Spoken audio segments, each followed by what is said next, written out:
नमस्कार। शारीरिक शिक्षा के पेड कोर्स के अंदर हम लोगों ने जो एक बैच चलाया हुआ है उत्तराखंड, उत्तर प्रदेश, हरियाणा, राजस्थान और दिल्ली अधीनस्थ बोर्ड के लिए।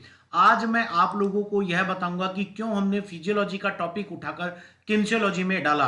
तो देखिए, सबसे पहले जिस टॉपिक को हमने उठाकर डाला है वह टॉपिक कौन सा है उसको आप लोग देख लीजिए। इसे हम लोग बॉडी जॉइंट्स के नाम से जानते हैं। इसे हम लोग बॉडी जॉइंट्स के नाम से बात करते हैं। इसको classification of joints in body कहा जाता है। तो जब हम लोग आज की क्लास की बात करेंगे तो बॉडी जॉइंट्स के बारे में हम लोग पढ़ेंगे और मैं आप लोगों को आज की क्लास के अंदर ये बताऊंगा किस तरह से जोड़ों को दो भाग के अंदर बांटा जाता है।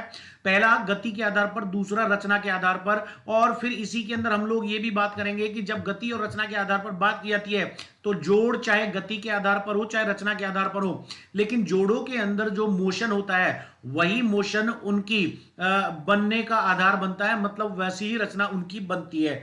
मित्रों, यह हमने क्यों किया? देखिए, यह हमने इसलिए किया, स्पष्ट तौर पर मैं आपको बता दूं, क्योंकि बहुत लंबे समय से हम लोग कोचिंगों के अंदर ये फिजियोलॉजी के अंदर पढ़ाते आ रहे थे। क्लासिफिकेशन ऑफ जॉइंट्स हम लोग फिजियोलॉजी के अंदर पढ़ाते आ रहे थे, लेकिन वर्तमान में जैसा कि मैं आपको बता दूं, अभी हमने किन्सियोलॉजी शुरू की है और किन्सियोलॉजी शुरू करने के दौरान विभिन्न राज्यों की जो शारीरिक शिक्षा भर्ती परीक्षा हुई है वहां हमने किन्सियोलॉजी के बेस से शुरू किया है। पिछले कुछ दिनों के अंदर जो टॉपिक्स हमने पढ़ाए थे वो टॉपिक्स कौन से थे? वो टॉपिक्स बॉडी पोजीशंस, दो तरह की होती है, फंडामेंटल और एनाटॉमिकल। बॉडी डायरेक्शनल टर्म्स, जिसके अंदर हम शरीर की विभाग दिशात्मक सूचियों की बात करते हैं, एंटीरियर, लेटरल, पोस्टीरियर, या मैं कहूं मीडियल, सुपाइन, प्रोन, इस तरह की। अब कल की कक्षा के अंदर हमने विद्यार्थियों को विभिन्न जोड़ों पर होने वाली विभिन्न गतियों को बताया था और वो विभिन्न गतियां कौन कौन सी होती है? Flexion, extension, hyper extension, adduction, abduction, ठीक है। इन सारी चीजों के बारे में हमने विस्तार पूर्वक बताया था। Opposition, reposition, protraction, retraction, elevation, depression, इन सबको हमने क्लासिफाई किया था। तो जब इनको हमने क्लासिफाई कर दिया है तो जोड़ को पढ़ाना इसलिए आवश्यक हो जाता है। जोड़ हमें यह बताएगा कि किस जोड़ पर फ्लेक्शन होगा, एक्सटेंशन होगा या कौन सी क्रिया होगी। इस टॉपिक को खत्म करने के बाद हम लोग मसल्स को पढ़ेंगे।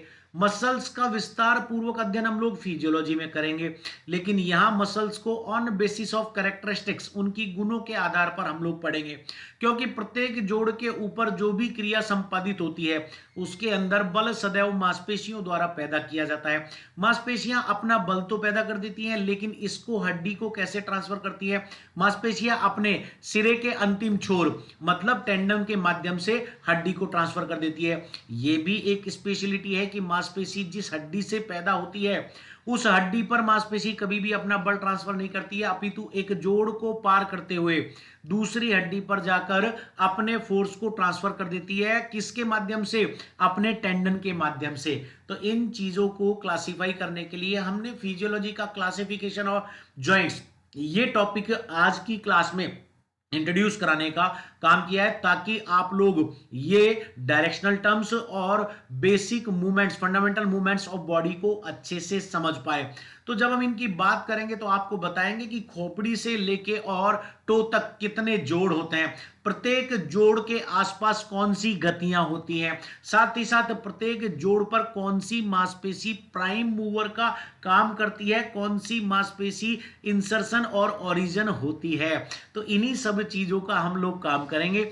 जो भी साथी हमारे पेड कोर्स से जुड़ना चाहें वो अविलंब इससे जुड़ जाएं, क्योंकि अभी हमारा पहला बैच ऑलमोस्ट फुल हो चुका है। दूसरा बैच हम लोग मकर संक्रांति या गणतंत्र दिवस से शुरू करेंगे, लेकिन 31 दिसंबर तक फीस रहेगी 7,500 रुपए। उसके बाद जो फीस हो जाएगी वह फीस हो जाएगी 10,000 रुपए। बहुत बहुत धन्यवाद। नमस्कार, जय हिंद, जय भारत।